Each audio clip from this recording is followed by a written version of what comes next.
Hello and welcome back guys. I hope आप सभी प्यार से होंगे, अच्छे होंगे और खुश होंगे। और आज हम किक स्टार्ट करने वाले हैं टीसीएस एनक्यूटी 2026 के एडवांस कोडिंग जर्नी को। अगर आपका टारगेट निंजा डिजिटल या प्राइम रोल है तो ये वीडियो आपके लिए गेम चेंजर होने वाली है।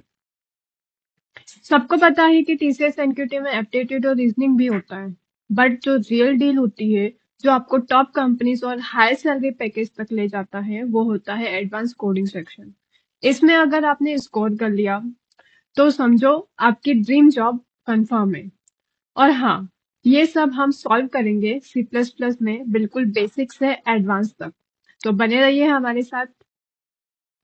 हमें कुछ चीजें हैं जो टीसीएस एनक्यूटी के अगर हम एग्जाम देने जाते हैं तो वहां पे नहीं करनी चाहिए, जो कि ऐसा समझ लीजिए कि कुछ गोल्डन रूल्स है जिसको हमें फॉलो करना पड़ता है। तो सबसे पहला गोल्डन रूल होने वाला है नो नेगेटिव मार्किंग, कि टीसीएस एनक्यूटी में नेगेटिव मार्किंग नहीं होती है। भाई सब क्वेश्चंस अटेम्प्ट करना है, कोई क्वेश्चंस छोड़ना नहीं है। अब कोई क्वेश्चन छोड़ना नहीं है, इसका ये मतलब नहीं होने वाला है कि टुक्कीफाई मेथड यूज करना है।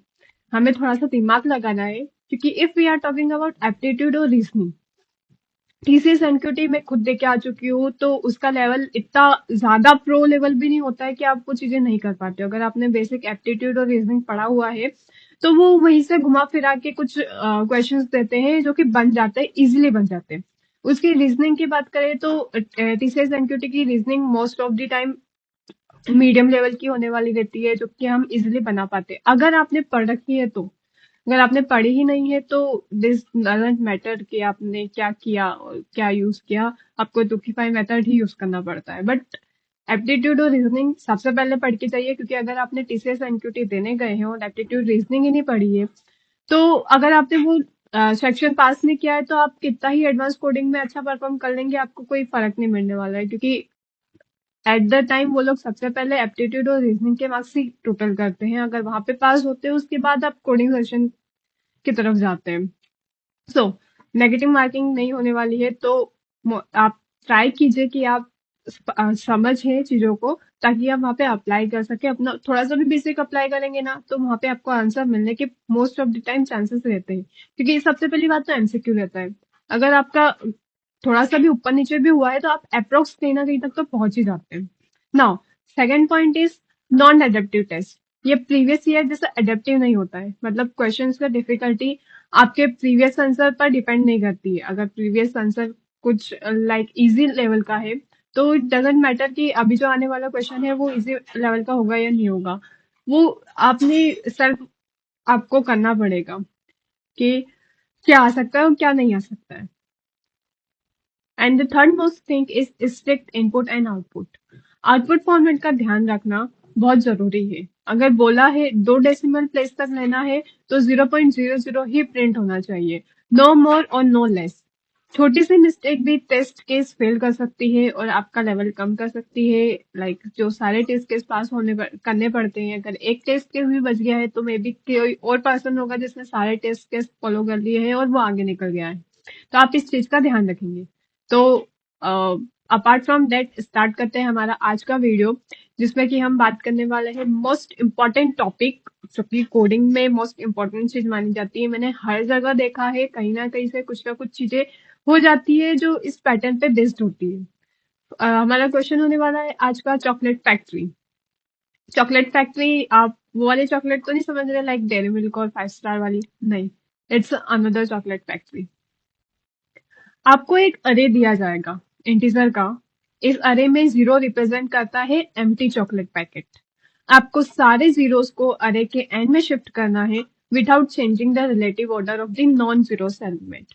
मतलब कि अगर हमने हमारे पास सपोज कर लेते हैं कि 5 पैकेट्स हैं और 5 में से 2 पैकेट्स अगर जीरो वाले हैं, एम्प्टी पैकेट्स हैं, तो हमें उन 2 एम्प्टी पैकेट्स को लास्ट में शिफ्ट करना है और बाकी जो पैकेट्स होने वाले हैं उनको फ्रंट में शिफ्ट करना है, बिना पहले वाले पैकेट की ऑर्डर को चेंज करे हुए। Let's take an example. हमारे पास एक इनपुट है 4 0 5 0 1 एंड 2।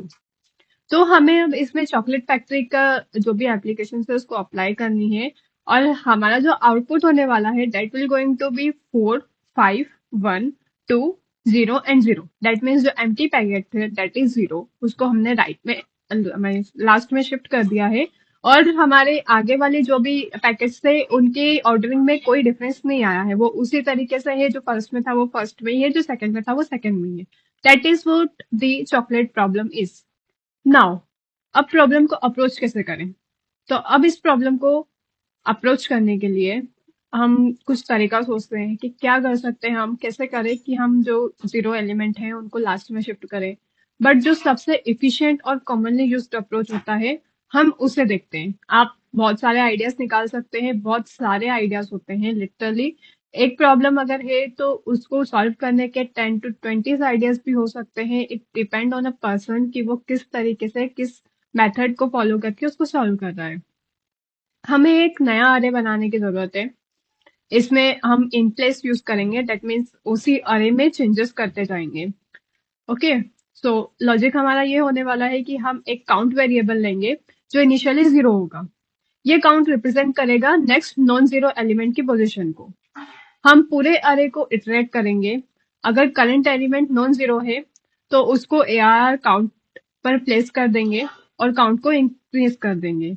जब ये लूप खत्म होगा तब काउंट तक सारे नॉन जीरो एलिमेंट आ चुके होंगे अपने करेक्ट रिलेटिव ऑर्डर में। अब जो रिमेनिंग पोजीशन है काउंट से लेकर अरे के एंड तक, उन सब में 0 फिल कर देंगे। चलो एक ड्राई रन करते हैं। सी, हमारे पास है इनपुट 40501, जिसकी साइज होने वाली है दैट इज n इज 5 और इनिशियल काउंट है हमारा 0। हम स्टार्ट करेंगे स्टेप 1 में। इंडेक्स 0 पे हमारा एलिमेंट 4 है, तो हम देखेंगे कि क्या वो 0 एलिमेंट है या नहीं है। तो 4 है, that means that is not a 0 element. तो हम काउंट प्लस प्लस कर देंगे, आई 0 को 4 ही रख के और काउंट प्लस प्लस कर देंगे, तो नाउ काउंट की वैल्यू हो गई 1। सेकेंड स्टेप पे जाते हैं, इंडेक्स 1 पे जाएंगे, दैट इज हमारा अरे है जो कि वैल्यू है वो है 0। तो नाउ हमें एक 0 एलिमेंट मिला है, तो अरे की वैल्यू 0 है, हम उसको स्किप कर देंगे और काउंट की वैल्यू 1 ही रहने देंगे। नाउ अरे नंबर 3, स्टेप नंबर 3 पे गए, अरे की वैल्यू यहाँ पे 5 हो गई है, देखा कि वो 0 एलिमेंट है कि नहीं है, नहीं है, तो उसको काउंट की वैल्यू इंक्रीज कर दी, काउंट नाउ बिकम 2। वापस आए, अब हमने देखा कि अरे में वापस 0 आ गया है, वैल्यू 0 है, तो हमने उसको स्किप कर दिया, और यहाँ तक में हमारे जो अरे का स्टेट हो गया दैट इज 4 5 5 0 एंड 1। अभी हमारे पास काउंट 2 हो चुका है। नेक्स्ट स्टेप में गए, स्टेप नंबर 5, हमारी अरे की वैल्यू अब हो चुकी है 1, एंड देखा कि हमने कि अरे की वैल्यू 0 है या नहीं है, 0 नहीं है, तो हमने काउंट को इंक्रीज कर दिया। अब हमने देखा कि हमारे पास स्टेप नंबर 1, स्टेप नंबर 3 और स्टेप नंबर 5 में हमें जीरो एलिमेंट नहीं मिले, वहां पे हमारी काउंट की वैल्यू चेंज हुई है। तो स्टेप नंबर 1 में हमारे ARR 0 की वैल्यू तो 4 ही थी। जब हम इस स्टेप नंबर 3 में गए तो ARR 1 की वैल्यू 5 हो गई, क्योंकि वहां पे स्टेप इंडेक्स नंबर 1 पे हमें 0 एलिमेंट मिल गया था, तो हमने उसको स्किप कर दिया। नेक्स्ट हम स्टेप नंबर 5 पे गए, तो फिर हमें ARR 2 की वैल्यू 1 मिल गई। अगर हम इसमें ध्यान से देखें, जब हमारा एक्सप्लोरर 5 पर पहुंचा है, दैट मीन्स इंडेक्स नंबर 2, हमारा जो काउंट है वो इंडेक्स 1 पर वेट कर रहा था, क्योंकि हमने इंडेक्स 1 पर पहले कोई वैल्यू नहीं रखी हुई थी, 0 स्किप हो चुका था। जैसे ही 5 मिला, हमने उसे उठाकर इंडेक्स 1 पर बिठा दिया और सारे नंबर आगे आ गए और रिलेटिव ऑर्डर भी नहीं बिगड़ा। हियर अगर हम इस कोड की टाइम कॉम्प्लेक्सिटी के बारे में बताएं, तो जो टाइम कॉम्प्लेक्सिटी होने वाली है इसकी, क्योंकि जो हमारा कोड है वो n टाइम्स जो भी n की वैल्यू होगी वहां तक रन करने वाला है, so time complexity will going to be big of n। एक बार अरे ट्रांसफर्स होगा, और जो स्पेस कॉम्प्लेक्सिटी होने वाली है वो होने वाली है बिग ऑफ 1। उसी अरे में चेंज किया, कोई नया array बनाने की जरूरत नहीं पड़ी, that's why space complexity will going to be big of 1। Now let's moving toward the code section. VS code में मैंने कोड पहले से इम्प्लीमेंट करा हुआ है, आप उसको देख सकते हैं। I am not providing any document, आप उसको देखिए और लिखिए। आप जितना देख के और लिखेंगे कोड, उतना ही अच्छा आपकी हैबिट बनेगी कोड लिखने की। इनफैक्ट जो मोस्ट इम्पॉर्टेंट थिंक होती है कोडिंग में, दैट इज लॉजिक बिल्ड करना। लॉजिक तो मैंने आपको बता ही दिया है कि कैसे अपन जो एलिमेंट है जो कि पैकेट में एम्प्टी एलिमेंट्स हैं उनको कैसे एंड में शिफ्ट करना है हमने को। सो सबसे पहले कोडिंग पार्ट पे चलते हैं। वी हैव आयोस्ट्रीम और वेक्टर इंक्लूड, हमने उनको इंक्लूड किया है। Vector is like a dynamic array in C++। Move zero to end function है, एंड साइज है अरे का, और काउंट जो हमारा पॉइंटर है नॉन जीरो एलिमेंट के लिए। लूप चलाया, ARR आई नॉन जीरो है तो ARR काउंट पर डाल दो और काउंट बदलना है। और एंड में while count is less than n greater than n, loop से बाकी सारी एम्प्टी पोजीशंस को जीरो से फिल कर दो। मेन फंक्शन में दो एग्जांपल अरेज लिए हैं, उन्हें प्रिंट किया है, फंक्शन कॉल किया है और फिर अपडेट अरे में प्रिंट किया है। सिंपल और इफेक्टिव।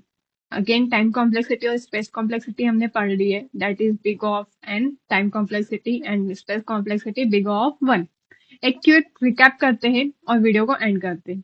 तो आज हमने देखा जो चॉकलेट फैक्ट्री प्रॉब्लम को C++ में, अगर आप चाहे तो आप कमेंट कर सकते हैं, मैं और भी लैंग्वेजेस में बना सकती हूँ, in Python, in Java. But basic चीज होती है कि लॉजिक बिल्ड करना। अगर लॉजिक आ गया है तो लैंग्वेजेस तो आपको वैसे भी आती है, आप उसको कन्वर्ट कर ही लोगे। एंड इसको अगर हम TCS के मुकाबले देखें तो it's a very important problem. I hope आपको लॉजिक और कोड अच्छे से समझ में आया होगा। नेक्स्ट वीडियो में हम TCS NQT का एक सुपर इंपॉर्टेंट क्वेश्चन पिक करेंगे जो कि होगा the Sunday count problem. So stay tuned.